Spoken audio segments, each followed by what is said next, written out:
జిల్లాలో విజయవాడ సిటీలో mega job Mela organise చేయడం జరిగింది. సో ముఖ్యంగా ఎవరైతే ఎడ్యుకేటెడ్ యూత్స్ ఉన్నారో, సో జాబ్ చేయాలి, జాబ్ దొరికితే పని చేస్తామని కసితో ఉన్నారు వాళ్ళందరికీ ఈరోజు ఇక్కడ జాబ్ మేళా ఆర్గనైజ్ చేయడం జరిగింది. ఇది ఒక న్యూ ఇయర్ గిఫ్ట్గా, అంటే వచ్చే 3 డేస్లో వీఆర్ వెల్కమింగ్ న్యూ ఇయర్ కాబట్టి న్యూ ఇయర్ గిఫ్ట్గా వీళ్ళందరికీ జాబ్ ఇవ్వాలనే ఉద్దేశంతో సో ఇక్కడ స్థానిక ఎంపీ గారు, అలాగే ఎమ్మెల్యేలు, సో అట్లాగే జిల్లా యంత్రాంగం కలిసి ఈ కార్యక్రమం చేస్తున్నాము. ఇప్పటికే చూసుకుంటే దాదాపుగా 4,500 మంది వచ్చి ఉన్నారు. దాదాపు 3,000 జాబ్స్ ఆఫర్ చేయడానికి కోసం ఒక 60 వరకు companies, IT companies, travel companies, అలాగే BPO companies, so even service sector companies అందరూ వచ్చి ఉన్నారు. సో అందరూ ఆల్రెడీ ఇంటర్వ్యూ జరుగుతూ ఉన్నాయి.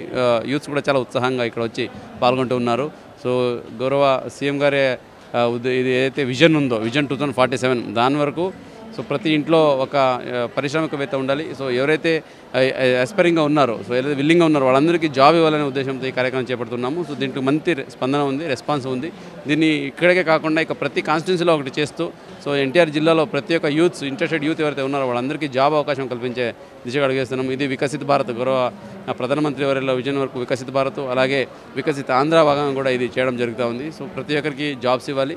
సో జాబ్స్ ఎవరైతే ఎడ్యుకేటెడ్ యూత్ జాబ్ సీకర్స్ ఉన్నారో వాళ్ళందరూ ఎక్కడ జాబ్ లేదు అనే ఇది లేకుండా ఎక్కడికక్కడ వాళ్ళకి జాబ్ అవకాశం ఇస్తూ, సో వాళ్ళు జాబ్ చేస్తూ మళ్ళీ వాళ్ళకి పారిశ్రామికవేత్తగా ఎదగడానికి కూడా అవకాశం ఇస్తూ, సో వాళ్ళకి మళ్ళీ పిఎంఈజీతో టైప్ చేసి, అలాగే ఎంఎస్ఎంఈతో టైప్ చేసి, సో వాళ్ళందరినీ ఒక పారిశ్రామికవేత్త కూడా తీసుకెళ్లేది మన ఆలోచన ఉంది. దానికి తగ్గట్టుగా అడుగులు వేస్తున్నాము. దీనికి పబ్లిక్ కూడా రిక్వెస్ట్ ఏంటంటే, సో ఈ జాబ్ ఆస్పిరెంట్స్ కూడా రిక్వెస్ట్ ఏంటంటే ఇటువంటి అవకాశాన్ని ఉపయోగించేసుకోండి.